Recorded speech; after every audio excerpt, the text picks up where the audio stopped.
Inilah ayat yang cukup menjelaskan apa arti kata destiny. Ya, saya baca. Yahweh membuat berapa hal?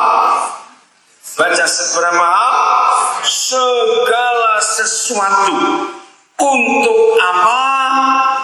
Tujuannya masing-masing.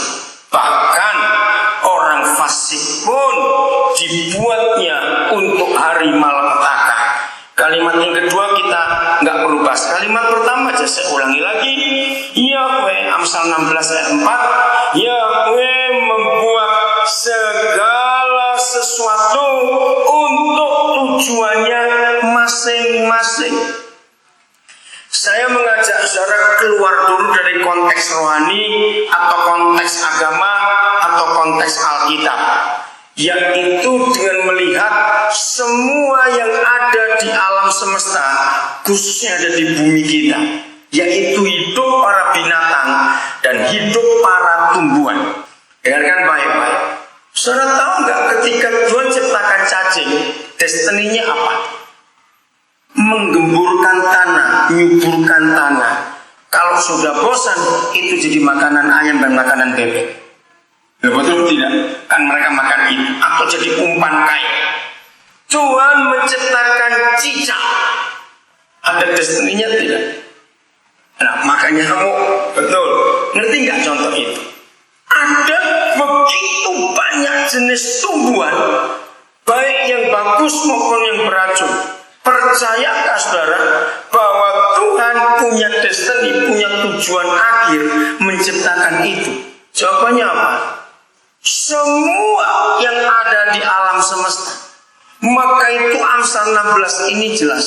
Segala sesuatu yang dia buat itu punya tujuan masing-masing. Nah, apalagi ketika dia buat kita. Dengarkan ya, apalagi ketika dia buat kita, itu bukan iseng. Maaf, saya pakai logika anak-anak. Jangan pikir begini. Suatu hari ketika yang maha besar, pencipta alam semesta, lagi jalan-jalan, terus dia lihat, ada tumpuan-tumpuan tanah liat. Terus dia duduk di situ iseng. Dengarkan, ini ilustrasi. Terus dia gelintiri jadi bunter-bunter gitu, ngerti istilahnya? Terus ditempelin kuping, tempelin mata, ngerti ilustrasi ini? Terus dikasih tangan, dikasih kaki, terus sebul. Dan itu kejadian 2 ayat 7.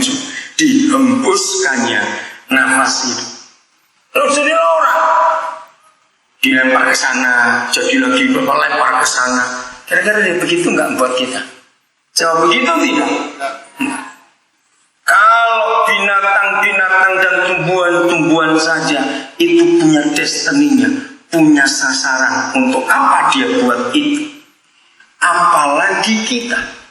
Kita semua ingat kita kejadian satu-satunya buatan dia yang dengan ketetapan serupa dan segambar dengan dia itu siapa? Kita. Nah, apakah itu iseng? Tidak. Saudara, lebih dari 25 tahun terakhir ini, saya sudah membuktikan hebatnya firman Tuhan itu akan hidup setiap orang manusia di dunia. Dalam hal apa? Saya selama 25 tahun ini sudah membuktikan kepada dunia bahwa sekalipun orang itu anak hasil perkosaan dengannya, yang jelas tidak pernah diinginkan oleh orang tuanya, itu pun lahir dengan ketetapan kekal dari surga. Percaya nggak akan hal itu? Yang secara umum semua orang mengejek anak ini. Saya membuktikan. Kalau saudara mau tanya nanti datang kepada saya, karena saya nggak mungkin nyebut nama ini. Berapa hebat orang-orang itu sekarang jadi. Karena dalam waktu 25 tahun ada beberapa mereka jadi dokter S3, S2 dengan ketetapan yang luar biasa. Maka itu siapapun orang ini, Bagi saudara yang belum kenal saya, supaya saudara tahu, teman-teman itu menjuluki saya hamba Tuhan yang cukup unik. Artinya begini, makin rusak seseorang yang saya tahu, saya makin suka untuk mendapatkannya. Kenapa? Gara-gara firman ini.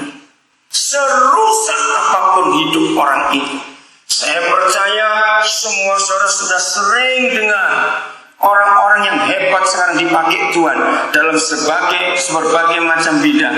Latar belakangnya bagaimana, hancur-hancuran bukan. Nah, itulah bukti bahwa setiap orang yang lahir ke dunia ini punya ketentuan dari surga, punya keputusan kekal bahwa orang itu orang hebat. Bagaimanapun kejadiannya, walaupun hasil perkosaan sekalipun, jangan pernah menolak bayi. Bagaimanapun orang tuanya tidak suka, ambil bayi itu. Enggak ada yang amin. Yakinkan dia, pelihara dia baik-baik, kasih dia, karena dia nggak pernah salah. Kenapa? Inilah kebenaran. Tidak ada seorang anak pun di dunia ini buat proposal kepada orang tuanya untuk minta dilahirkan. Jawab. Loh, betul tidak? Enggak ada.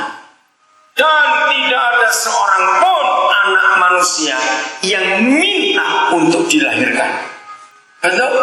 Yang ketiga, dan tidak ada manusia manapun di dunia bisa buat anak. Jawab ya atau tidak?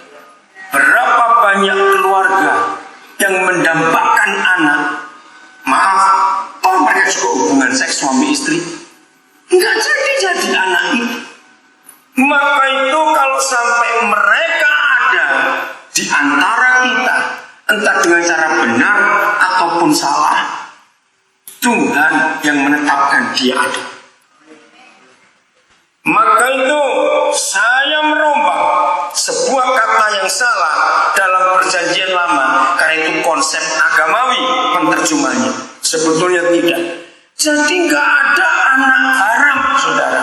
Bapak haram yang banyak di dunia ini. Katakan amin. Nggak ada anak haram, bapaknya yang kurang ajar. Setuju? Maka itu jangan salahkan anak itu, karena mereka nggak pernah minta untuk dilahirkan. Maka itu koleksi saya bukan perangko lama, koin kuno, tidak. Koleksi saya itu orang rusak.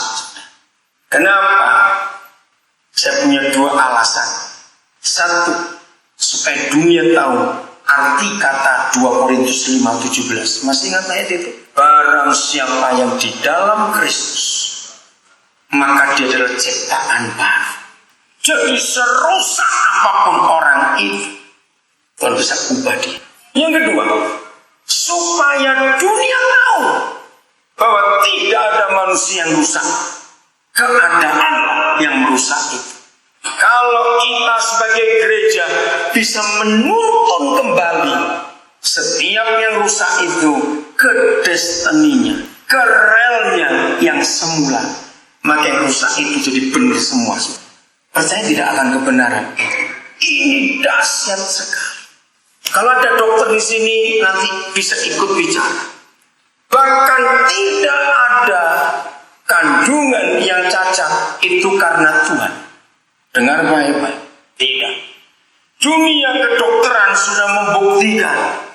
Saya nggak punya waktu untuk menjabarkan itu. Bahwa 100% cacat lahir itu karena manusia, bukan karena Tuhan.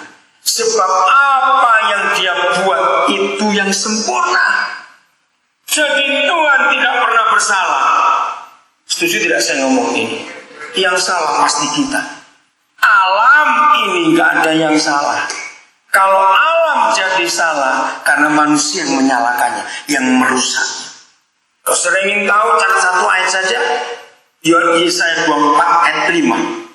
Dari ayat itu kita menemukan alam semesta ini nggak ada cacatnya, nggak ada rusaknya. semuanya sinkron. Kalau kata sinkron, semuanya sejalan, semuanya dalam keseimbangan pada awalnya. Tapi manusia merusak. Bukan binatang yang merusak alam, tapi manusia. Itu Yesaya 24 ayat yang kelima. Maka itu dahsyat sekali firman itu. Nah, kalau ada cacat lahir, itu jangan salahkan Tuhan. Itu 100% manusia. Nah, saya beri contoh sedikit, ya, supaya tahu. Satu, bibir sumbing. Jangan salahkan Tuhan. Kok bisa? Termasuk langit-langit cekak ini yang lubang. Semua cacat sumbing itu terjadi pada bulan pertama kandungan. Nah, biasanya apalagi ibu yang dengan postur tubuh tertentu atau dengan kondisi fisik yang tertentu, seringkali nggak sadar kalau dia sedang hamil. Maka itu banyak kandungan ketahuan kalau yang khusus-khususnya setelah 2 bulan, 3 bulan baru tahu dia hamil. Nah, kandungan bulan pertama, kalau si ibu sedang bermasalah baik secara batin maupun secara kesehatan, bulan pertama kandungan itu bagian kepala yang terbentuk. Nah, hidrosipalus akan terjadi di kandungan bulan pertama juga. Kalau ibu itu mengalami tekanan batin, maka pembentukan kepala itu terganggu karena goncangan jiwa si ibu. Entah karena suami nyeleweng, atau ekonomi keluarga parah, atau mertua ikut campur dalam rumah tangga. Pokoknya banyak kasus.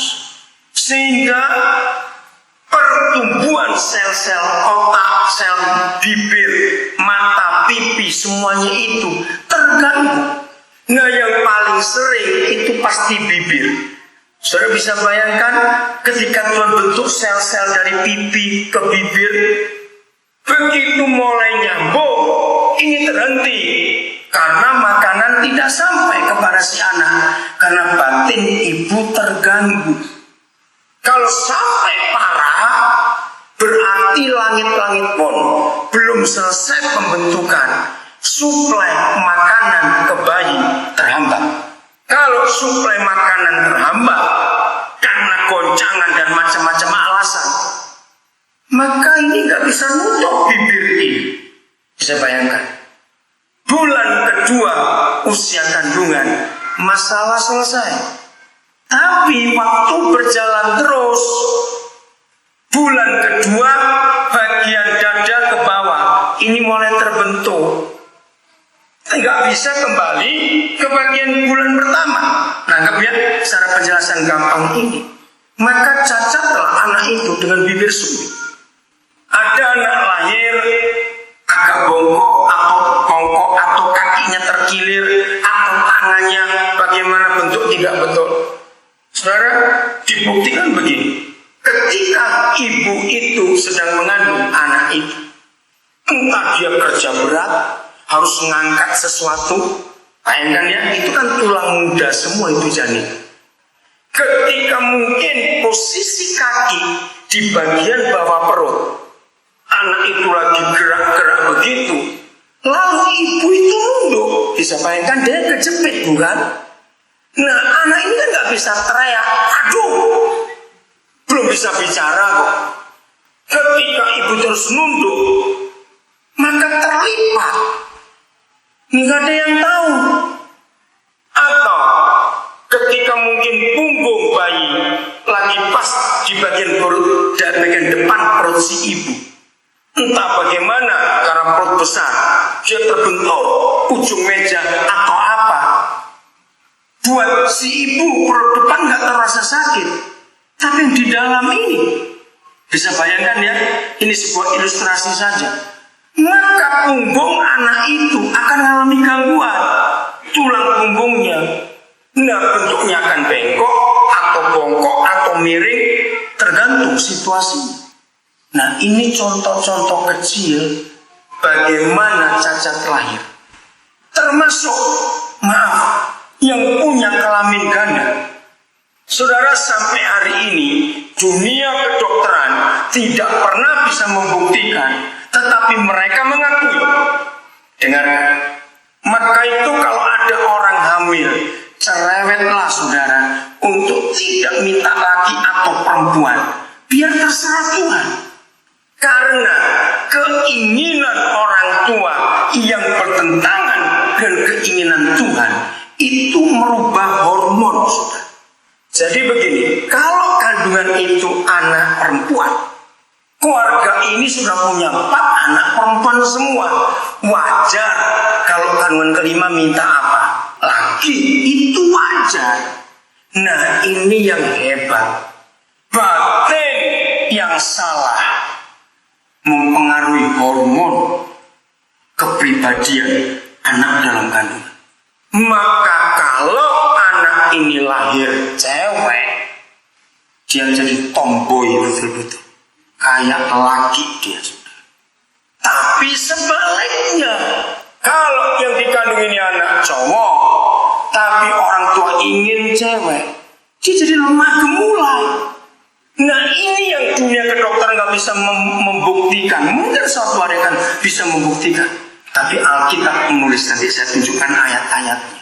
Jadi ketika Tuhan menetapkan tujuan atau destiny di setiap kita, lalu kita melawan dan menentangnya, terjadi pembengkokan dalam hidup saudara.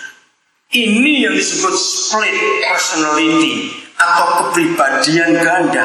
Anak ini bingung, aku ini laki atau perempuan. Kacau dia. Hebat sekali bukan? Maka itu apa saja yang Tuhan tetapkan, jangan diotak-atik, itu istilah Jawa. Jangan diganggu-gugat, hormati kedaulatannya. Alam saja bisa begitu hormat pada kedaulatan Tuhan. Mereka tahu musim, tahu aturan. Kita yang tidak tahu, memaksakan. Bahaya sekali dalam hidup ini, saudara. Maka itu kalau ada ahli-ahli biologi di sini, mengapa banyak negara menentang transgenetik?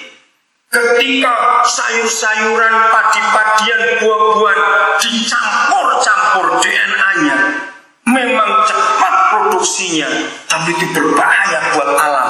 Itu merusak semua. Ngerti nggak saya maksud ini? Dan itu berbahaya sekali. Karena merubah kodrat yang Tuhan tetapkan. Maka itu semua kita sebagai gereja harus tahu hukum-hukum ini saudara, supaya kita tidak merusak semua tatanan surga. Ingat orang Jawa punya kata pakem. Ya, kalau saudara belajar arti kata pakem, itu luar biasa buat orang Jawa. Kata pakem itu sudah baku dan tidak bisa diubah.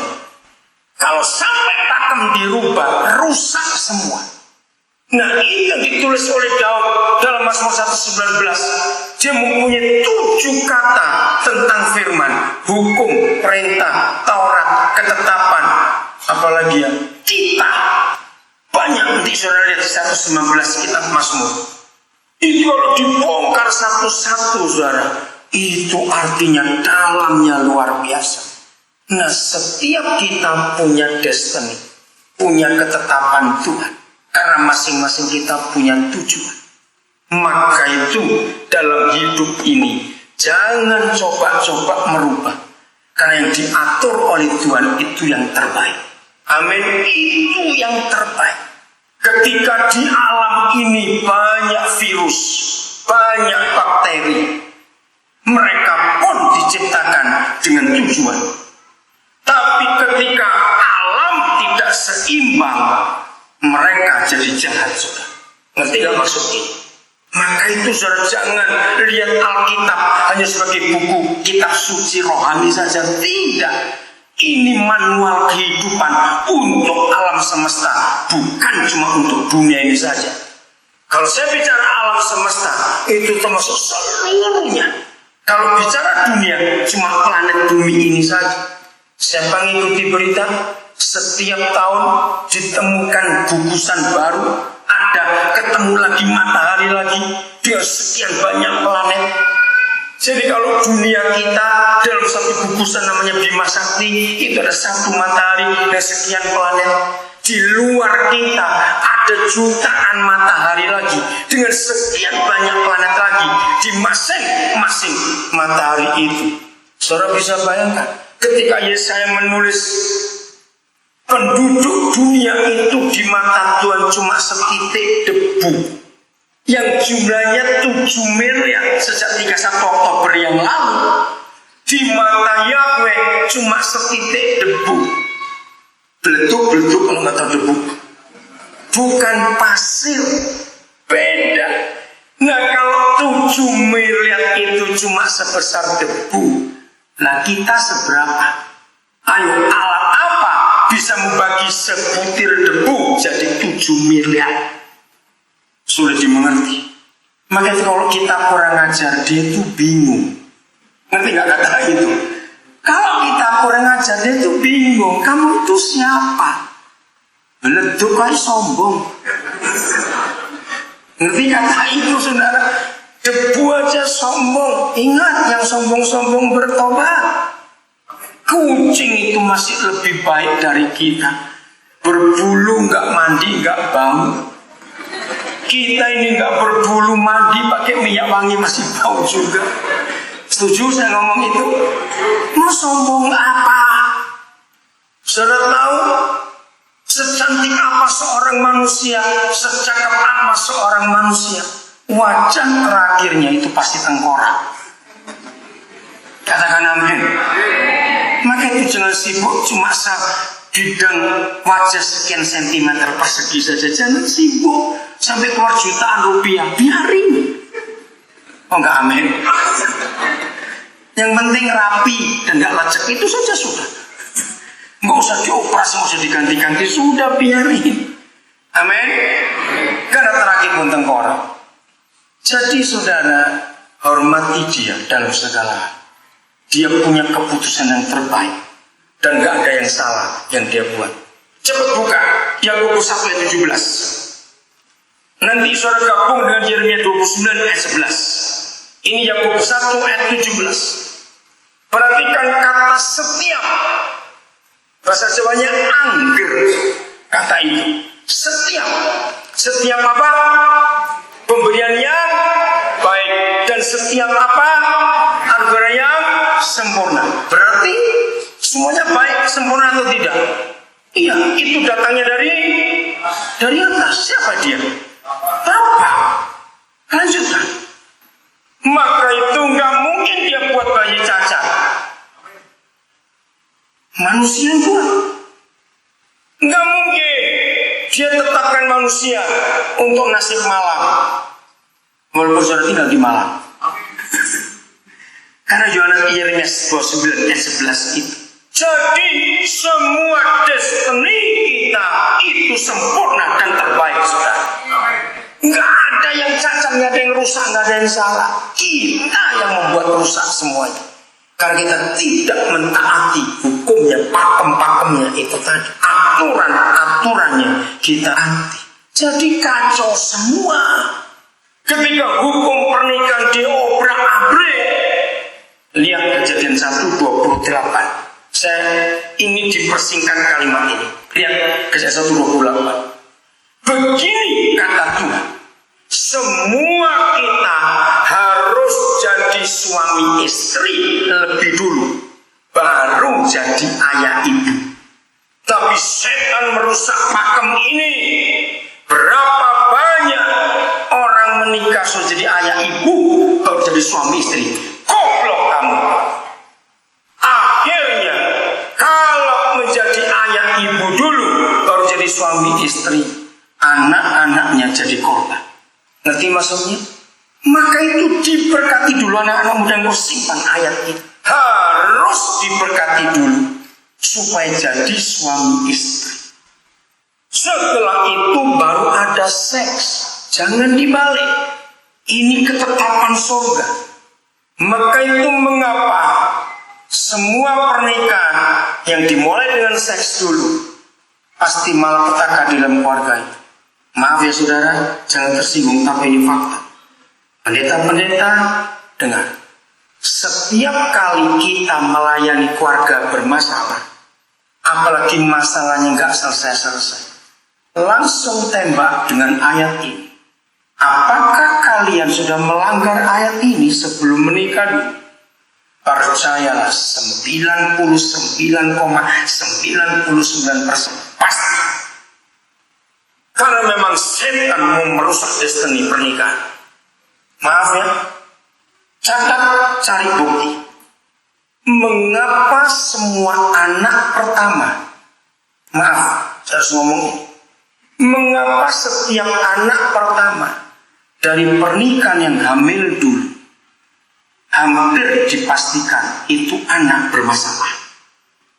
Lagi sekali bukan anaknya yang salah, bapak boleh sih kurang ajar. Karena melanggar Kejadian 1:28. Begini akibatnya. Begitu hamil, semua perempuan yang belum menikah langsung hamil pasti kaget, syok, dan menolak anak itu.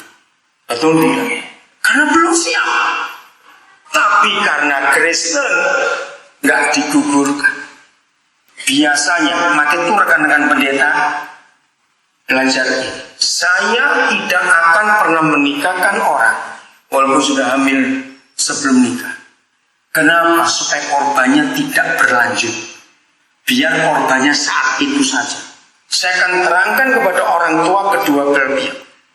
Dengan penelitian pakai firman, ini jodoh atau main-main. Kalau dari hasil penelitian, gereja menemukan ternyata mereka cuma main-main. Dan jawabannya kami nggak mikir kalau hamil. Nah, berarti belum siap jadi ayah ibu. Jangan dinikahkan. Korbannya banyak. Kenapa? Karena nggak siap jadi papa mama. Apalagi kalau masih SMA. Apalagi kalau masih awal-awal kuliah. Dipaksa jadi suami istri.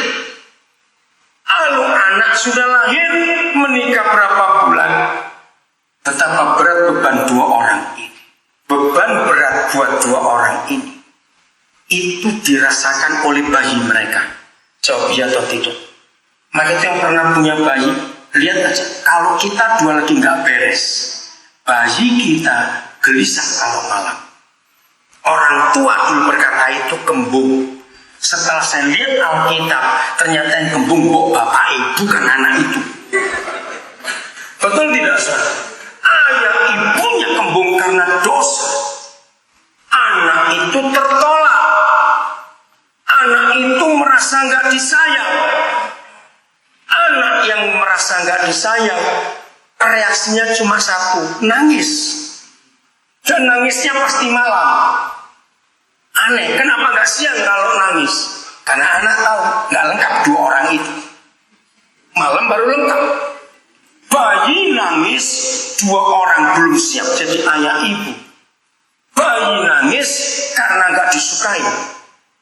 Ketika ayah ibu melihat bayinya makin kenceng nangis, makin reaksinya keras ayah ibu ini. Betul tidak? Pasti ayah berkata, ini anak nggak tahu diri. Aku harus kerja cari duit buat kamu. Bagaimana aku bisa tidur kalau kamu nangis terus? Saudara, anak dimarahi, makin kencang nangisnya. Anak makin kencang nangis, bapak ini makin apa? Ayo cepat, makin marah. Saudara tahu hancur nggak anak ini? Hancur. Maka itu anak pertama dari hasil perzinahan. Itu jadi nakal, berontak, keras kepala. Sebab dia ingin melampiaskan kejengkelan balik kepada orang tua. Sudah begitu. Ini kan papa mama masih muda-muda. Lalu dengar teman-temannya, karirnya di pekerjaan meningkat. Lalu dengar kabar aku lagi di London. Perusahaanku training aku. Saudara bayangkan, ini mama muda ini dapat SMS temannya yang dulu sama-sama kuliah. Ayo jawab, benci gak pada anak ini? Gara-gara kamu nongol 2, aku gak bisa ke London bersama temanku. anak ini makin gak disukai. Jawabannya, makin anak ini gak disukai, dia makin apa? Makin berontak. Ketika bapaknya dapat telepon dari Singapura, teman-temannya yang masih baru masuk perusahaan dapat bonus ke luar negeri. Kira-kira sakit hati gak bapak muda ini? Siapa yang dimusuhi lagi? Anak itu lagi. Ketika mereka harus berat cari uang untuk beli susu anak ini sakit-sakitan. Karena gak disayang itu jadi sakit-sakitan, harus ke dokter. Siapa gak marah? Ngerti gak contohnya? Maka itu jangan dilanggar kejadian 1:28. Anak-anak muda kau dengar, harus diberkati jadi suami istri dulu, baru jadi ayah ibu. 99% perselingkuhan rumah tangga, termasuk rumah tangga Kristen, itu terjadi ketika kehamilan anak pertama. Saya dulu nggak mengerti dalam riset, jadi saya tuh senang buat research, penelitian. Kalau ada kasus-kasus sosial, saya cepat cari ayatnya, di mana ayatnya itu, supaya saya tahu untuk menjawab kebutuhan dunia ini. Karena saya sangat percaya tidak ada buku lain sehebat Alkitab untuk memberi jawaban atas semua masalah hidup. Bisa berkata amin untuk itu, saudara. Ini lebih daripada buku kedokteran, ini lebih daripada buku ilmu jiwa, ini lebih daripada buku ekonomi, buku biologi, buku apa saja. Maka itu para pendeta saya pesan, jangan cuma melihat dia hanya untuk surga neraka saja. Lihat dia untuk hidup sehari-hari, luar biasa. Begini penyebabnya, mengapa suami istri gak pernah saling respect, saling menghormati. Catat ya, 2 Samuel 13. Nanti baca di rumah. 2 Samuel 13 itu satu-satunya catatan di seluruh dunia, tidak ada, hanya 2 Samuel 13. Dengarkan anak-anak muda, orang-orang tua cerewet pada anak-anak yang gak adil tadi ini.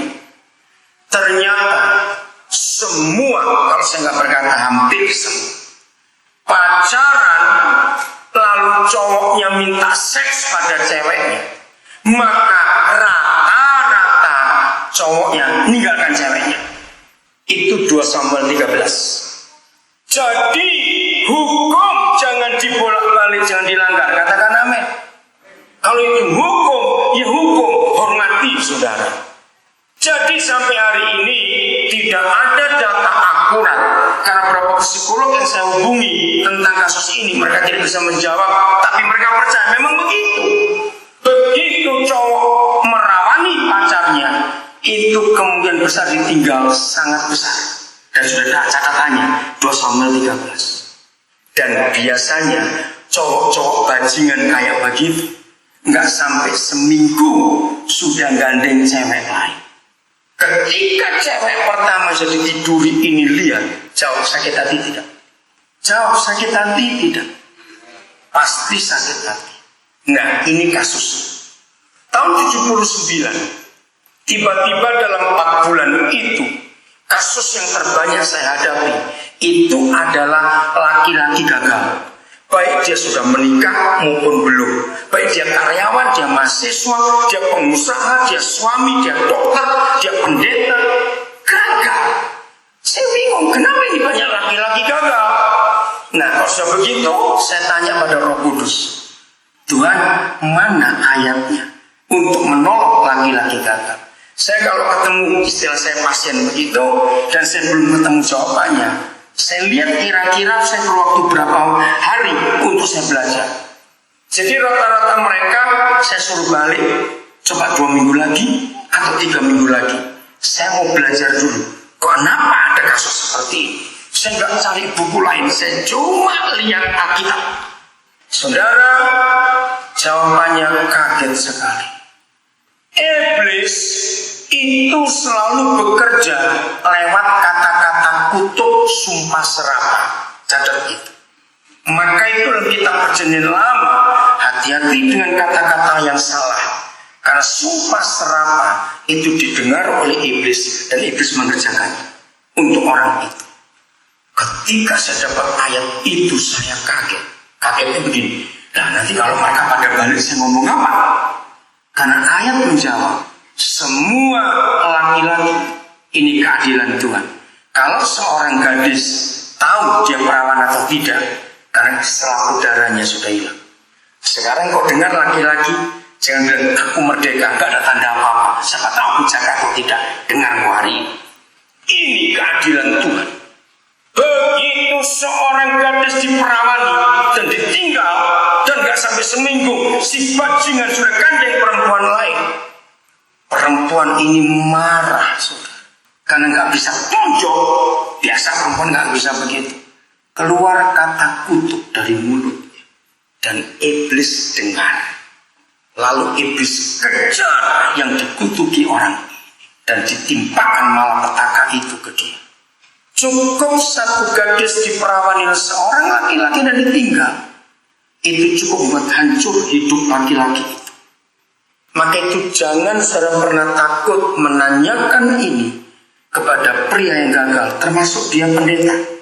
Karena itu nggak ada kelas-kelasnya. Dosa itu dosa. Ngeri, saudara. Maka itu hukum-hukum Tuhan itu harus dihormati. Katakan amin. Karena itu perintah dan aturan kekal yang luar biasa. Nah, begini rusaknya pernikahan di kandungan anak pertama. Tidak ada aturan khusus dari dokter. Ketika kandungan umur berapa seorang istri nggak bisa melayani seks suaminya. Saya langsung ngomong poinnya. Tapi itu tergantung fisik si istri dan ukuran besar kecil kandungan. Ada istri di kandungan bulan ke-6 sudah nggak bisa melayani suaminya karena kondisinya. Maaf, ada yang sampai 9 bulan masih bisa karena beda kondisinya. Nah, kalau ada seks sebelum menikah dengan melanggar kejadian 1:28, maka seorang istri yang sudah hamil sekian bulan nggak bisa melayani suaminya. Dengarkan baik-baik. Lalu setan putar ulang rekaman masa muda. Istri ini tahu bagaimana nafsu seks suaminya sebelum dia menikah. Ngerti maksud ini, saudara? Berapa kali waktu pacaran minta karena nggak tahan, dan begitu dia tahu dia hamil dan makin besar kandungan dan dia nggak sanggup melayani suaminya. Jawab, wajarnya istri ini mikir apa? Ayo jawab. Curiga. Jangan-jangan dia selingkuh karena aku nggak bisa melayani dia. Tiap pulang kantor siul, tertawa, nyanyi. Itu buat istri makin sakit dan deg-degan. Pasti ada orang lain. Padahal ini suami pulang itu suka cita, aku mau jadi bapaknya, aku mau jadi bapak. Tapi penerimaan istri beda 180 derajat. 2 hari, seminggu belum rasa dengar. Segoblok-gobloknya orang goblok dicurigai itu rasa atau tidak? Coba jawab. Loh, saya tanya ini loh, segoblok-gobloknya orang goblok dicurigai itu rasa atau tidak? Kroso betul. Setelah berapa hari, berapa minggu, suami mulai mikir-mikir. Hari-hari pertama kecurigaan si istri itu nggak dirasa. Tapi kalau dipeluk, nggak usah. Suami nerima, oh ini bawaan hamil, nggak suka laki-laki. Saudara, saya punya risetnya ini, karena puluhan keluarga saya datang dengan hikmat Tuhan. Pernah kok terjadi kasus ada istri hamil nggak suka bau badan suaminya? Pernah nggak terjadi kasus itu? Ada. Mikir kamu mikir, suami masih nerima, oh bawaan bayi. Tapi lama-lama kok aneh ini jadinya. Ternyata meledak, saudara. Nah, dengarkan perempuan-perempuan, makhluk tersombong di dunia itu namanya laki-laki cacat. Makhluk tersombong di dunia itu laki-laki. Ketika jujur memang harus begitu, kita harus ngakui. Jangan pura-pura diam yang lain. Maka itu para istri saya nasihati, Jangan pernah negur suami di depan pembantu. Itu sangat tidak suka. Nah itu kenapa firman menuliskan Efesus 5:33, hai istri, hormati suamimu. Bukan kita minta dihormati, tidak, tapi itu kodrat. Tapi suami jangan lupa, hai suami, kasihlah istrimu. Nah ketika suami tahu ternyata ini dicurigai, padahal suami setitik saja nggak pernah mikir selingkuh. Tiap pulang kerja nyanyi-nyanyi siul-siul, tandanya bangga mau jadi bapak. Tahu-tahu dicurigai. Nah itu jahatnya laki-laki. Begitu tahu dicurigai, laki-laki jadi jahat. Oh, jadi selama ini kamu mikir aku begitu, padahal nggak begitu. Lebih baik sekalian aku buat. Nah itu jahat. Ayo ngaku laki-laki gitu nggak sering kali kita ini. Loh kok diem lagi?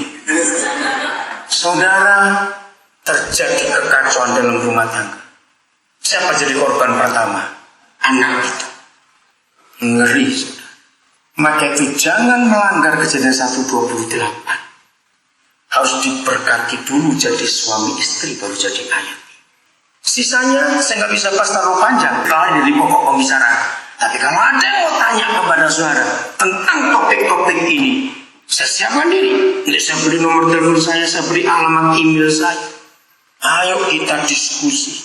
Makin banyak saya diskusi dengan banyak orang, saya itu makin kaya dengan hikmat dan pengetahuan. Karena dengan itu saya jadi belajar, saudara. Maka itu saya nggak pernah takut direpoti orang. Karena saya belajar dari setiap kasus yang ada dalam hidup ini. Dan jawabannya cuma satu, Alkitab. Tidak ada yang lain. Jadi sekarang yakin, setiap bayi dalam kandungan itu milik Tuhan dan ketetapan Tuhan. Dan setiap anak itu punya destiny, punya keputusan akhir dari surga. Lindungi anak-anak itu. Temukan destiny. Oke, 127 kitab Mazmur. Siapa selain Tuhan yang bisa menuntun setiap pribadi ke destiny-nya, kesesalan? Ini jawabannya. Ayat 3 dan 4. Ada terjemahan yang sangat salah di ayat 3. Bukan 127, maksud 30. 127, maaf saya salah sebut berarti. Ayat 3. Kata lelaki coret total, itu salah. Saya sedih melihat terjemahan yang salah di dalam Alkitab bahasa Indonesia, cukup banyak yang salah. Bayangkan kalau hanya anak-anak lelaki milik pusaka daripada Yahweh, anak perempuan kan terhilang. Betul tidak? Salah terjemahan ini. Kalau saudara punya terjemahan bahasa apa saja lihat. Jadi begini, sesungguhnya anak-anak adalah milik pusaka daripada Yahweh, dan buah kandungan adalah suatu upah. Artinya saudara, anak-anak bagaimanapun kejadiannya milik siapa? Salah. Pusakanya mana? Nah, enggak sekedar milik. Saudara tahu arti kata pusaka? Apa arti kata lain pusaka? Sebuah benda yang tak ternilai. Jadi semua anak itu milik pusaka daripada Yahweh. Jangan sia-siakan mereka. Sampai bulan November ini, tahun ini, saya dapat 8 bayi saudara, yang dibuang. Saya tidak tahu berapa banyak pendeta selain saya di Indonesia. Dari mana saja. Saya bersyukur saya dikenal. Kalau ada bayi dibuang, saya akan terima. Saya nggak perlu tanya asal usul. Bahkan begitu dalam kandungan dikasih atau ditolak, saya langsung kirim uang dari ibunya itu ke dokter biar sehat anak ini, karena dia nggak salah. Miliki hati. Kami nggak punya anak kandung sudah, tapi ayat 4 kami sudah buktikan. Kalau sampai dihitung hari sudah berapa ribu, saya tidak menghitung. Sejak saya belum menikah, saya sedang ngurus bayi-bayi yang terbuang itu. Karena firman ini. Ayat 4, 127. Seperti apa anak-anak panah di tangan pahlawan, Demikianlah anak-anak itu tadi di ayat 3 pada masa muda. Email saya, kalau saudara mau catat, alamatnya pendidik.pembidik@gmail.com. Kenapa saya pakai nama itu? Saya nggak mau sebut pendeta atau evangelis penginjil, tidak. Saya ini seorang pendidik. Besok sore kita bicara soal pendidikan. Saya akan bahas pembidiknya. Saya seorang pembidik. Gara-gara saya dapat pewahyuan tahun 72, Mazmur 127 ayat 4. Tahun 72 saya dapat pewahyuan ayat 4 ini, saudara. Saya menyebut diri saya seorang pembidik. Nah, saya belajar begini. Suatu saat dari sekian bulan, seperti kasus dari pria-pria gagal, saya melihat begitu banyak anak-anak itu menyakiti bapaknya dalam kekurangan ajaran, dalam macam-macam. Lah saya itu bingung, ini anak kok kurang ajar betul. Dulu saya belum ngerti firman itu. Maka itu tiap ada kasus di masyarakat, saya selalu tanya ayatnya mana. Mengapa ada anak-anak bisa begitu jahat dan kurang ajar pada bapaknya? Kenapa? Saya nggak terima. Bukan juga untuk bapaknya, anaknya, itu dua-duanya. Kenapa? Saudara, jawabannya luar biasa. Masih ingat Efesus 6? Senjata iblis itu apa? Masa lupa? Efesus 6, senjata iblis apa? Anak-anak. Betul? Panah berapi dari si iblis. Ternyata iblis itu nggak pernah buat senjata panah. Dia dapat gratis sampai hari ini. Kok bisa? Hubungkan dengan 1 Petrus 5 ayat 8 dan 9. Iblis seperti siapa? Singa yang bagaimana? Mengaum terus berjalan keliling. Ambil ayat itu. Ketika banyak pahlawan-pahlawan yang harusnya membidikkan anak panahnya ke sasarannya. Siapa pahlawan-pahlawan dimaksud di ayat 4 127? Bapaknya. Ternyata pahlawan-pahlawan teler membiarkan anak panah tercecer. Maka itu saya punya kalimat kasar. Awas kamu orang laki-laki, pemuda-pemuda asal beranak tapi nggak tahu mengarahkan kemana anak-anak itu. Bajingan kamu dalam nama Yesus. Setuju tidak, saudara? Dengar, karena engkau hanya asal mana saja, tapi nggak pernah tahu ke arah mana destiny anak panah. Waktu iblis melihat anak-anak panah tercecer, itulah senjata gratis buat iblis. Dia ambil anak-anak panah ini, dia tembakkan ke bapaknya lebih dulu. Ngerti sekarang? Maka itu kalau ada anak nyakiti orang tua, yang salah 100% pasti orang tuanya. Jangan tersinggung saya ngomong.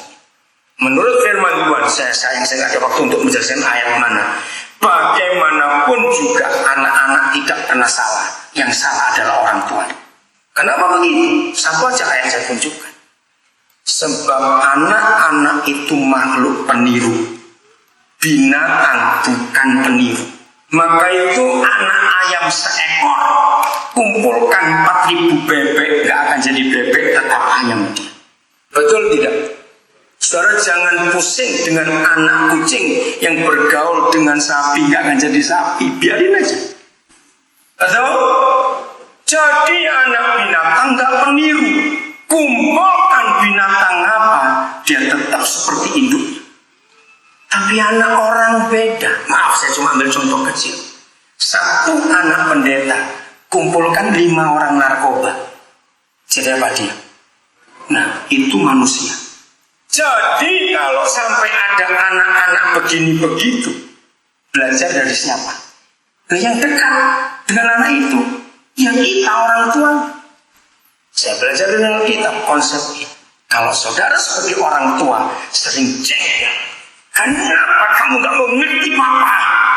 Anak-anak, kalau bapak ibu mau ngomong begitu hari ini, om ajari kamu. Katakan begini, dengar ini firman Tuhan. Antara kita dengan anak kita, siapa yang pernah jadi siapa duluan? Nah, cepat jawab, siapa pernah jadi siapa? Yang lain jawab, jangan pura-pura bego. Siapa pernah jadi siapa? Antara orang tua dengan anak-anak, siapa pernah jadi siapa? Yang lain jawab di belakang, siapa pernah jadi siapa? Pakai otak. Kalau mereka belum pernah jadi kita, lalu kita paksa mereka ngerti kita, goblokmu orang tua. Maka itu Yesus berfirman, belajarlah dari. Nah, apa arti kata firman itu? Bukan mereka belajar kepada kita, kita belajar kepada mereka. Lihat, 4 anak kandung saudara, dari istri yang satu lahir 4 anak dari bapak yang satu saudara sendiri. Cara didiknya beda atau sama 4 ini? Ya sudah, itu dia kebenaran. Anak-anak nggak pernah bisa salah. Yang salah pasti kita. Kalau kita salah memberi contoh, itu Alkitab. Maka itu kalau saudara hanya asal punya anak nggak bisa jadi pahlawan, maka anak panah saudara akan nyasar kemana-mana itu. Betul tidak? Seruncing-runcingnya anak panah, selurus-lurusnya, apa itu tangkainya, kalau tidak ada yang membidikkan, dia nggak tahu sasaran. Sehebat-hebatnya gendewonya, tahu gendewo ya? Apa itu? Busurnya. Kalau nggak ada pembidiknya, anak panah pun nggak ada tujuan. Banyak anak yang nggak tahu tujuan. Ketika Tuhan ketemukan dengan saya mencari destiny anak itu, dan saya tempatkan ke sasaran yang tepat. Saya cuma ceritanya saudara, mungkin saya satu-satunya pendeta di Indonesia. Sejak tahun 81, saya itu pertama kali nyekolahkan anak, itu tahun 81. Kalau dihitung sampai September kemarin ada wisuda, itu saya sudah meluluskan kira-kira 380-an S1. Dan nggak teologi, itu sekuler. Saya nggak mau nyetak anak jadi pendeta, malah ribut nanti gereja kebanyakan pendeta. Serius, saya nggak suka anak muda masuk teologi. Sebab kalau engkau punya sarjana ijazah teologi, melamarlah ke BI, melamar ke Telkom, diterima nggak? Nah, ditertawakan. Bahkan melamar jadi satpam pun ditertawakan. Hah? Padahal Yesus bilang, kamulah terang dunia dan garam dunia. Kalau ijazah STH itu garam gereja. Maka itu kenapa banyak pendeta darah tinggi, karena kebanyakan garam di gereja tumpuk semua di situ. Loh, ini secara kebenaran saudara. Nah, ada yang ngamen, puji Tuhan. Jadi jangan nyetak sarjana teologi, malah goblok semua. Nggak bisa jadi garam dunia, karena masuknya ke gereja lagi. Saya sudah meluluskan 39 master. Saya sudah meluluskan 4 doktor. Dokter keempat baru dilantik tanggal 27 September yang lalu. Dan setiap tahun saya terus tambah nyekolahkan anak. Dan saya nggak akan berhenti. Kenapa? Karena saya mau menetapkan destiny Tuhan untuk anak-anak itu. Jadi saya sebagai hamba Tuhan bangga dengan ratusan itu. Ayat 5, 127. Ayat 5. Nah ini dia. Berbahagialah siapa? Orang, harusnya orang tua terjemahnya, yang telah membuat penuh tabung panahnya dengan semua anak-anak panah itu. Ia tidak akan mendapat malu apabila ia berbicara dengan musuh-musuh di pintu gerbang. Lanjut. Runcing anak panahnya, lurus tangkainya, hebat busurnya. Tapi kalau tidak punya tabung panah, anak-anak panah itu akan terganggu oleh cuaca. Kami suami istri jadi tabung panah untuk sekian ribu anak panah. Untuk kami lindungi anak-anak panah itu dari cuaca yang jahat. Maka itu, apabila ayah ibu tidak bisa jadi tabung panah untuk anak-anaknya sendiri, maka anak-anak panah saudara akan cari tabung panah di terminal, di jalanan, dan seterusnya. Ngerti istilah ini saudara? Jadi kalau sampai ada anak-anak panah kececer di perempatan-perempatan, di terminal, di pelabuhan, di pasar, karena tabung panah mereka rusak di rumah.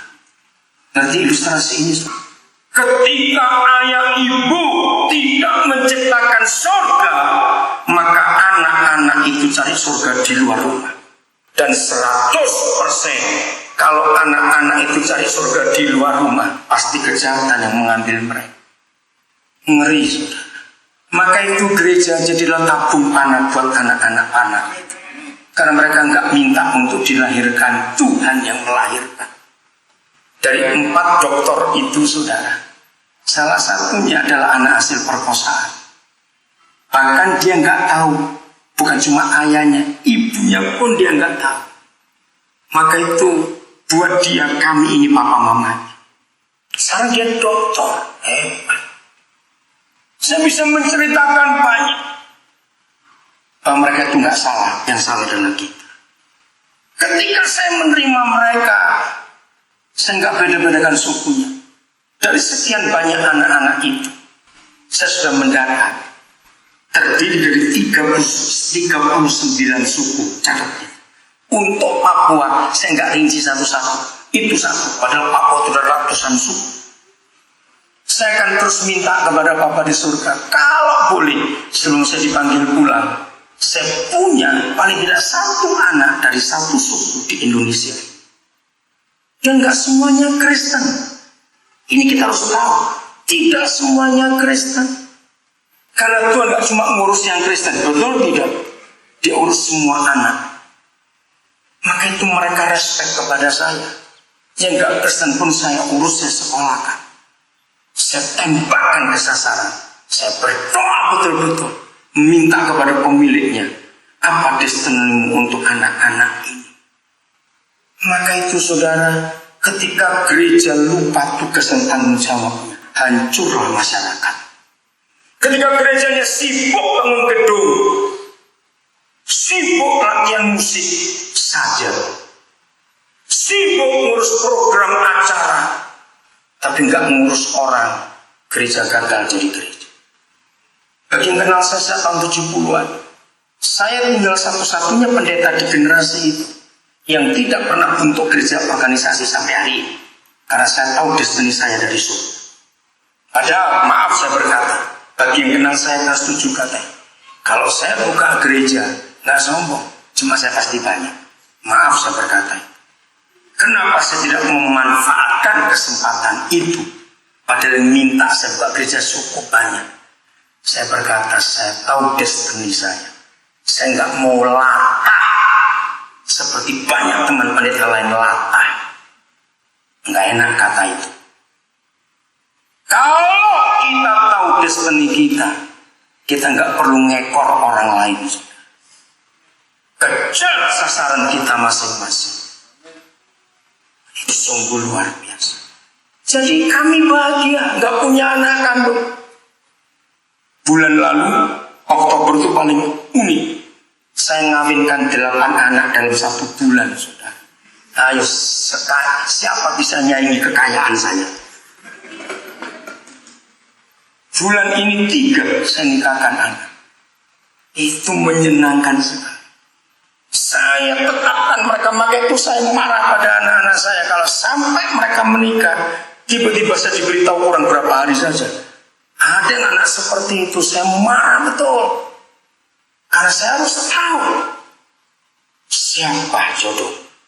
Karena jodoh salah itu merusak destiny. Catat itu baik-baik. Maka itu Kejadian 2:18 jelas.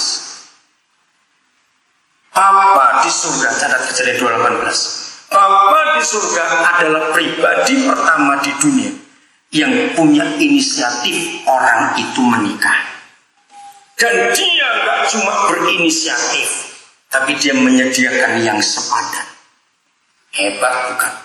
Maka itu, kalau ada orang yang gak kawin-kawin, yang bingung bukan mamanya, tapi Tuhan. Ini ayatnya. Katakan amin cepat. Karena dia berinisiatif, dia inisiatornya. Jadi jodoh itu hak Tuhan. Maka itu tidak boleh memilih sendiri. Apalagi memberi kriteria sampai 14. Tuhan, aku mau jodoh yang begini. Awas kamu ngajari Tuhan dalam nama Yesus. Nah, anak muda pasti kau tanya, kalau gitu apa definisi jodoh? Catat yang belum menikah. Yang sudah menikah nggak usah nyatat terlambat, lanjutkan saja. Yang belum dengar. Menurut Kejadian 2:18, definisi jodoh itu begini. Kalau matamu nggak ikut-ikut milih. Apa definisi jodoh? 1, 2, 3. Kalau matamu nggak ikut-ikut milih. Artinya begini. Kalau saudara melihat seorang cantik atau cakep, terus saudara tertarik, itu bukan jodoh, itu hawa nafsu, goblok. Serius, itu pasti hawa nafsu. Setuju nggak saya ngomong ini, saudara? Nah, jadi kalau saudara lihat seorang cewek dan cowok cakep, pacar, betul nggak tertarik, tapi itu bukan jodoh. Tapi kalau saudara melihat seorang, aduh ini orang kok jelek banget, hatimu kesetrum, nah itu dia. Banyak, itu kebenaran, saudara. Sebab saudara kan nggak kawin dengan mukanya orang.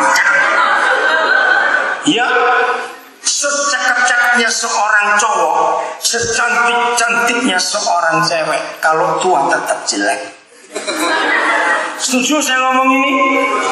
Kalau ada nenek cantik, jangan kuntilanak itu, kalau maaf, jangan tersinggung. Semua orang kalau tua pasti jelek. Maka kalau engkau menikah berdasarkan fisik dan penampilan, rumah tanggamu sudah jelas akan terjadi perpecahan.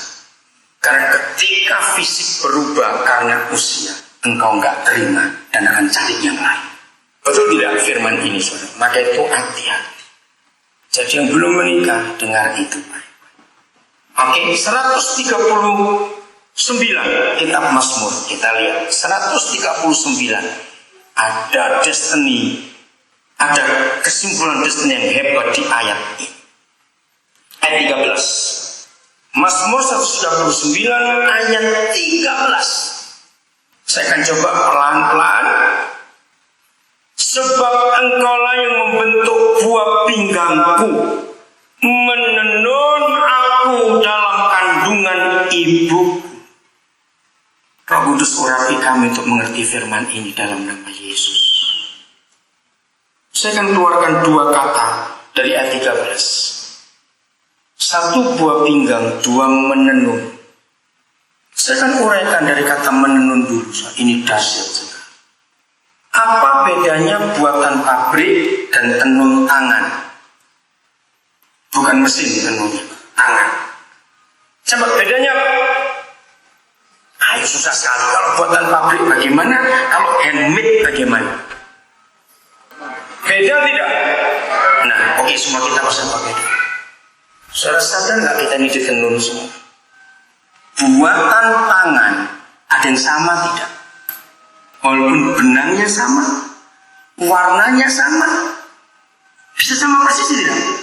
Nah, itulah papa kita terhadap kita. Coba lihat, dalam gedung ini saja, ada nggak wajah yang betul-betul sama persis? Bahkan anak kembar pun yang satu telur identik, tetap ada bedanya begitu. Nah, itu yang kita harus kagum. Apa nggak pernah kehabisan model buat wajah orang? Yang hidup sekarang 7 miliar lebih berapa? Yang sudah mati berapa sejak zaman Adam? Yang akan lahir lagi berapa? Nggak ada yang sama sedunia. Setelah ilmu pengetahuan bertambah, maka ayat 13 semakin akurat dan otentik. Lihat, tahun 1901, dengar ya. Pertama kali dunia tahu sidik jari. Ternyata sidik jari setiap manusia di dunia gak ada yang sama. Kalau cuma sekecil ini, sedunia gak ada yang sama. Terus makin bertambah teknologi, gigi, DNA, rambut, kuku. Ngerti ahli forensik, mereka harus mempelajari ternyata setiap orang bentuk giginya itu beda. Maka itu di negara maju data kependudukan nggak cuma foto, nggak cuma tanda tangan, nggak cuma sidik jari. Semua warga negara maju harus punya foto gigi, saudara. Karena itu beda setiap orang. Sekarang lebih hebat, retina mata. Pernah tahu nggak itu? Sedunia nggak ada yang sama.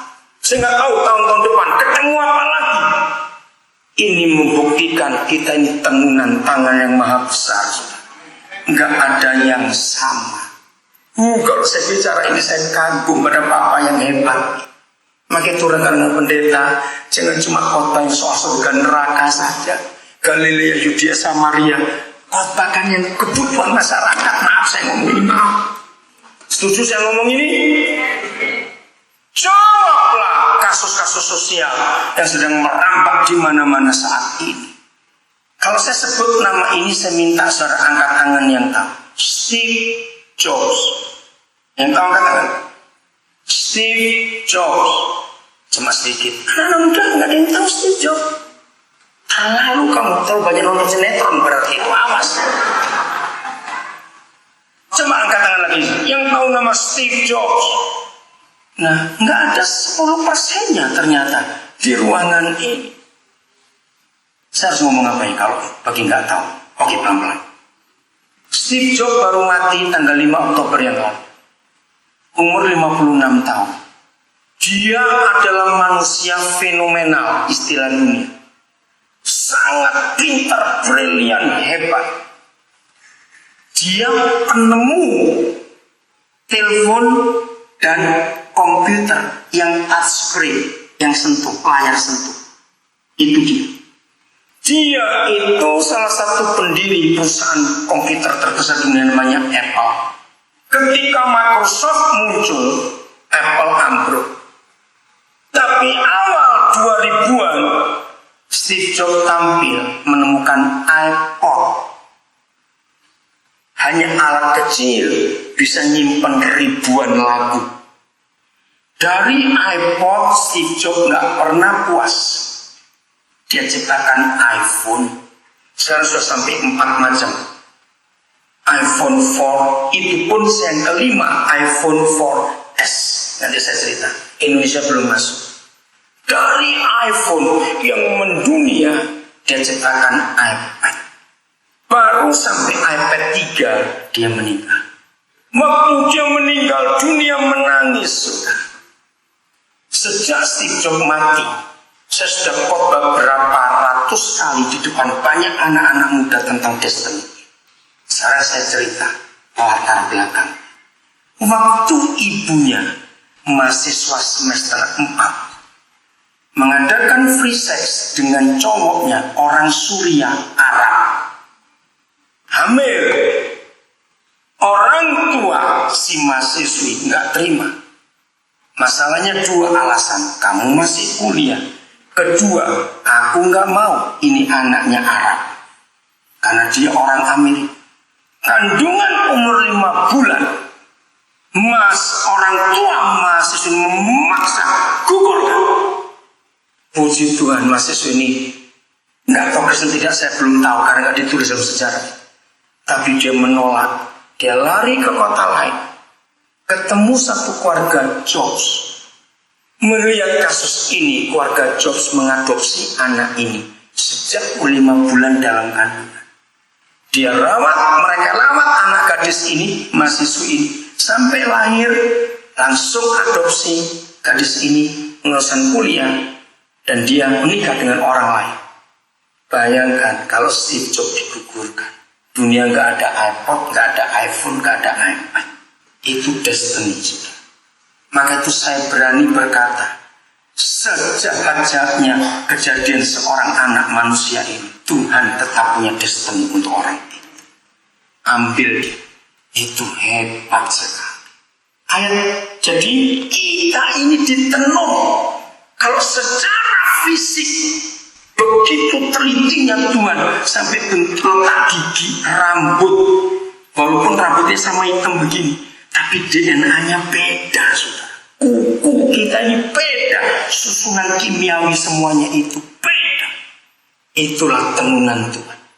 Kalau binatang nggak ada bedanya, semuanya sama. Karena kalau istilah pabrik, binatang itu produksi massal, maka itu sama semua. Kalau kita ini unik, karena satu persatu dibuat dengan tangan Tuhan. Dan sebentar lagi saya harus siaran di Sola Gracia jam 9. Maka itu saya minta membujian, saya persingkat, saya minta maaf. Karena waktu ini saya tahu bahan ini terlalu banyak untuk dibahas. Ayat 14. Aku bersyukur kepadamu oleh karena kejadianku dahsyat dan ajaib. Ajaib apa yang kau buat, dan jiwaku benar-benar menyadari. Saudara, firman ini sungguh. Tahun 85 bulan Mei, itu pertama kali saya melihat ayat ini secara fakta. Mei 85 saya dapat kesempatan untuk saya di Toronto, Kanada, untuk masuk ke ruang bersalin di sebuah rumah sakit. Saya nggak pernah mempersiapkan. Dalam perjalanan tiba-tiba saya dapat berita, mampir ke rumah sakit. Boleh masuk? Boleh. Begitu saya melihat proses kelahiran itu, saya menangis. Ayat ini muncul karena saya sudah tahu ayat ini dari tahun 78. Betapa ajaibnya kejadian seorang bayi yang lahir. Saudara tahu kenapa dalam dunia medis, kalau saudara belum tahu saya beritahu. Tanya, pembukaan berapa? Ngerti nggak katanya? Itu keadilan Tuhan. Secara universal, semua kepala bayi itu harus 10 cm. Maka itu ukuran pembukaan rahim itu 10. Oh, baru pembukaan 2, artinya baru 2 cm. Ini pembukaan 6, oh baru 6 cm. Begitu pembukaan 10, dia pasti lahir. Adil Tuhan itu, saudara. Begitu kita ini lahir, saudara, sebetulnya semua kepala kita itu lonjong untuk tidak mempersulit ibu kita. Dalam hitungan detik, begitu kita lahir, ini kata dokter, alam menekan yang lonjong itu. Jadi semua di kiri kanan otak kita ini ada engsel. Maka itu saya sempat lihat tengkorak, ada garis patah di bagian kiri kanan ini, itu engsel. Bayangkan kalau Tuhan sibuk, waktu kita lihat dia lupa nekan. Nanti ilustrasi ini, betapa ajaib dan dahsyat kejadianku. Setiap kali sperma keluar dalam hubungan suami istri, saudara tahu jumlahnya paling sedikit 250 juta ekor sperma.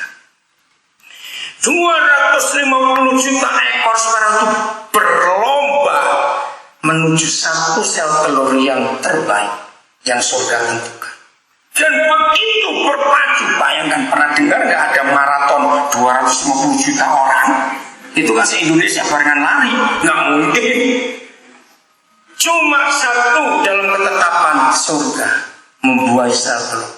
Dan begitu ajaibnya, begitu sel telur itu dibuai, ini lagi saya kata dokter, alam membuat lapisan. Ada sebuah lapisan langsung menutupi sel telur itu. Dan begitu sel telur itu dibuai oleh seekor sperma ini tertutup, itu langsung yang 249 juta sekian tadi itu tahu kalah, sudah nyerah semuanya. Bayangkan kalau Tuhan lupa ngasih selaput ini, kembar berapa itu? Lihat itu logika ya. Lihat, bentuk ajaibnya luar biasa. Aduh saudara, saya waktu nyemburu sekali. Banyak ayat Alkitab yang begitu hebat tentang kelahiran itu, saudara. Maka itu saya juga mau bicara kepada saudara, Alkitab ini buku ginekologi yang luar biasa. Ada ratusan ayat tentang kandungan dalam Alkitab yang baru diketahui dokter akhir-akhir ini. Kalau sudah ribuan tahun ditulis. 2 jam kemudian sel pertama terbentuk setelah pembuahan. Dan 100% semua ibu tidak pernah tahu kalau dia sudah hamil. Jadi 2 jam setelah hubungan seks atau setelah pembuahan, manusia baru sudah terbentuk di dalam rahim, belum masuk ke kandungan. 4 jam kemudian, 1 sel sudah pecah jadi 8. Nah, saat itulah manusia baru ini yang baru berupa segumpalan sel yang 8 buah itu menuju ke sebuah terusan yang tersempit di dunia. Di dalam dunia kedokteran dikatakan the most dangerous journey on earth. Inilah perjalanan yang sangat berbahaya di seluruh dunia. Ketika seorang calon manusia yang baru 8 sel, cuma sebuah titik kecil, menerusi sebuah saluran dari rahim ibu menuju ke kandungan. Nah, 99,99% keguguran itu terjadi di situ. Karena ketika ibu banyak gerak karena salah makan, keluar lagi. Tapi ini belum dikatakan keguguran karena baru 8 buah sel. Kecil sekali. Begitu dia tiba di kandungan, bentuknya jelek sekali, saudara. Sekarang nggak usah cari buku, cari di Google. Saudara cari ya Google Amazing Human Body, ya, atau Human Fetus, cari kata itu, klik, saudara akan kagum. Hebat sekali internet komputer luar biasa, cari. Maka itu saya ingin rekan-rekan pendeta sediakan waktu untuk mengetahui perkembangan teknologi, apalagi anak-anak muda. Kalau handphone cuma nyimpan foto pacarmu, awas kamu dalam nama Yesus. Enggak nyimpan yang penting-penting di handphonemu, di laptopmu itu dalam nama Yesus. Jadilah kau anak yang jenius bagi Tuhan. Dan belajar banyak lewat komputer sekarang, lewat internet, hebat sekali. Nah, jadi seperti itu. Setelah itu, tiap sekian second pecah 2 sel, kelipatan 2 dari 8, 16, 32, 64 terus sampai triliunan sel jadi seorang bayi. Mama gak pernah tahu bagaimana terjadi di dalam. Itu ayat 14, ayat 15. Tulang-tulangku tidak terlindung bagimu ketika aku dijadikan di tempat yang tersembunyi dan aku direkam di bagian-bagian bumi yang paling bawah. Saudara, saya pernah diskusi dengan beberapa tokoh agama karena saya memang punya hubungan baik dengan mereka. Agama apa saja. Satu kali saya duduk dengan mereka. Waktu itu saya diundang di kampus Universitas Paramadina di Tebet, Jakarta. Waktu itu Cak Nur masih hidup. Saya duduk dengan semua tokoh agama dari beberapa agama. Sampai makan malam setelah diskusi tentang pengentasan kemiskinan di negara ini. Saya ketemu beberapa mereka, saya tunjukkan ayat ini. Dan ada seorang ustaz. Saya mau bertanya untuk belajar. Apakah di kitab suci bapak-bapak ini ada nggak firman yang seperti ada di firman dari kitab suci kami? Saya bacakan Mazmur ini. Ternyata mereka geleng-geleng kepala. Ini yang paling lengkap, rinci, saudara. Maka itu Mazmur ini bisa dibuktikan dengan otentik oleh semua ilmu pengetahuan ginekolog tentang kandungan. Ini ayat hebat. Jadi begini ayat 15. Mr. Ronson itu orang Jerman. Jadi foto Ronson itu nama orang, namanya Mr. Ronson. Menemukan sinar Ronson itu pada bulan November tahun 1901. Tapi Daud sudah menemukan USG jauh lebih itu. Ini kan USG namanya. Tulang-tulangku tidak terlindung bagimu. Kok gak ada yang ngambil sih soal itu? Jadi USG ultrasonografi sudah ada ribuan tahun yang lalu di surga. Ketika tulang-tulang kita masih jabang bayi, masih embrio, diawasi, tulang-tulangku tidak terlindung bagimu ketika aku dijadikan di tempat yang tersembunyi. Detik demi detik, ketika sel tubuh kita bertambah terus sebagai bayi dalam kandungan, tidak luput dari pengawasan mata yang penuh kasih itu. Maka itu nggak mungkin dia cacat buat, tidak mungkin. Yang salah pasti kita, karena begitu telitinya dia. Nah, pertanyaannya, Apakah Tuhan nggak ada kerjaan ngurusin bayi terus begitu? Ngerti pertanyaan itu, saudara? Apa dia nganggur? Lu jawab, tidak. Jadi untuk apa dia harus ngurus sampai sedetail itu? Karena setiap kita punya ketetapan untuk jadi apa dan kemana. Maka itu dia awasi kita sejak dalam kandungan. Maka itu pengguguran kandungan itu hukumannya mati, sebab itu pembunuhan. Betul tidak? Walaupun yang dibunuh anakmu sendiri, itu pembunuhan fasal. Maka itu Tuhan marah kalau bayi-bayi tidak berdosa itu dibuang. Harusnya bapaknya yang bunuh dan bayi itu, supaya dia nggak buat anak lagi di tempat lain. Bajingan satu itu. Dahsyat bukan? Direkam. Kata direkam ini, saudara, kalau istilah komputer, saudara tahu kata pindai? Dalam komputer tahu kata pindai? Yo, itu artinya apa? Yang komputer yang di scan, itu bahasa Inggrisnya. Nah, kata direkam itu artinya di scan. Pindai, sama nggak? Sama, cuma dipindahkan saja kok di scan. Jadi semua kita itu rekaman surgawi. Kalau saya pakai bahasa kaset, lebih kaset. Kalau bahasa modern sekarang, di scan. Gambar dia dicetakkan ke hidup kita. Amin kan, cepat. Maka itu manusia itu ajaib. Steve Jobs bisa begitu pintar, Bill Gates bisa begitu pintar. Saya tanya balik saja, siapa yang nggak tahu Facebook? Itu yang luar biasa. Sekarang ini pembantu rumah tangga di keluarga kaya pakai Facebook sudah sekarang. Luar biasa. Saya tahu siapa penemunya Facebook? Siapa? Mark Zuckerberg. Dia orang Jerman, tapi warga negara Amerika. Umur berapa dia menemukan Facebook? 18 tahun. Sejak 2004.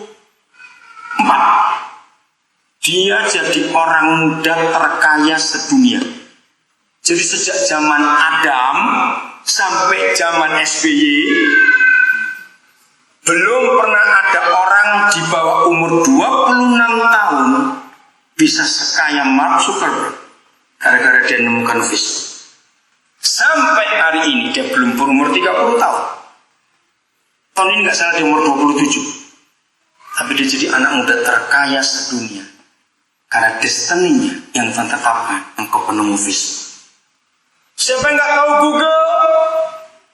Google dilahirkan tanggal 7 September 98 oleh dua orang anak muda yang berumur 20-an awal, Sergey Brin dan Larry Page, di garasi tempat kos mereka hanya dengan modal $963 US. Sekarang mereka dua jadi partner yang terkaya sedunia gara-gara Google. Itu destiny, saudara. Dan yang menyedihkan, yang hebat-hebat itu rata-rata bukan Kristen. Kenapa? Karena gereja goblok tidak membongkar ayat-ayat ini. Sehingga kita tidak menetapkan destiny anak-anak muda di gereja kita. Paling cuma suruh latihan musik jadi pemimpin pujian. Aduh, sayang sekali. Maaf, dunia nggak akan berubah karena kita jadi WL atau pemain musik gerejawi. Jangan tersinggung saya ngomong ini. Setuju tidak saya ngomong ini? Maka itu jangan dijadikan destiny pelayanan dalam gereja. Itu bukan. Semua kata destiny selalu berdampak ke dunia. Mark Zuckerberg itu punya destiny. Steve Jobs destiny-nya kelihatan. Maka itu mereka bisa mengubah dunia. Gerejanya mencetak orang jago kandang. Betul nggak saya ngomong ini? Hanya berani kalau di gereja. Di luar gereja kita nggak berani apa. Menyedihkan. Ayat 16. Ini lebih hebat lagi. Matamu melihat selagi aku bakal anak. Masih cabang bayi. Dan dalam kitabmu apanya? Nah, keluarkan kata semuanya. Itu destiny, saudara. Jadi sejak kita jadi satu sel, 2 jam setelah ayah ibu kita hubungan seks jadi kita, disitulah destiny itu ditetapkan. Sampai akhir hidup kita, itu mencakup kata kata semuanya. Maaf ya karena waktu. Ini perlu satu sesi khusus untuk membahas kata semuanya itu tadi. Sampai detail-detailnya Alkitab itu menulis semua. Saya ulangi lagi. Matamu melihat selagi aku bakal anak. Dan dalam kitabmu semuanya tertulis. Hari-hari yang akan dibentuk sebelum ada satu pun daripadanya. Saya stop. Siapa yang suka nulis buku harian? Saya nulis buku harian berakhir dari saya masih SD sampai tahun 2005. Saya berhenti. Saya belum mengerti ayat ini dulu, tapi saya suka nulis-nulis apa yang terjadi pada hari itu. Saudara, buku harian ditulis itu kapan? Ayo, kalau kita punya diary, nulisnya mulai kapan? Ayo, kapan nulisnya? Malam. Kalau nulis pagi namanya ngarang. Lo betul tidak? Kenapa harus malam? Karena tunggu hari itu lewat baru ditulis. Tapi Mazmur 139 ayat 16, setiap manusia di dunia, ini kita harus tahu, bukan cuma manusia Kristen, pokoknya manusia itu masing-masing manusia sudah punya buku harian di surga. Dahsyat sekali. Itulah destiny. Nah, kalau mau tanya isinya apa, kembali ke dua ayat tadi, Yakobus 1:17 dan Yeremia 29 ayat 11. Yang ditulis oleh Bapa di surga untuk setiap manusia itu pasti yang terbaik, yang sempurna. Nggak ada yang celaka, tapi yang masa depan penuh harapan. Itu dua ayatnya. Semuanya. Maka itu jangan salah menikah. Karena jodohmu sudah ada sejak engkau belum lahir. Ini luar biasa. Maka itu penulis Mazmur kagum. Bagaimana mungkin hariku belum ada karena aku belum lahir. Tapi di kitabmu sudah engkau tulis semuanya tentang hidupku. Itulah destiny. Dahsyat saudara. Maka itu kata kunci, password kalau sebagian. Kalau saudara ingin tahu surat-surat Paulus, dahsyatnya dari 27 kitab perjanjian baru, 13 itu tulisan Paulus dari Roma sampai Ibrani. Saudara tahu passwordnya? Passwordnya adalah Efesus 5 ayat 17. Coba lihat. Berusaha, janganlah kamu bodoh, tapi berusahalah untuk apa? Mengerti kehendak Tuhan. Nah, kalau saya terjemahkan, sebab itu janganlah kamu bodoh, tapi usaha supaya kamu mengerti destinimu, supaya kamu bisa membaca buku harianmu yang ditulis Tuhanmu sejak kamu belum lahir.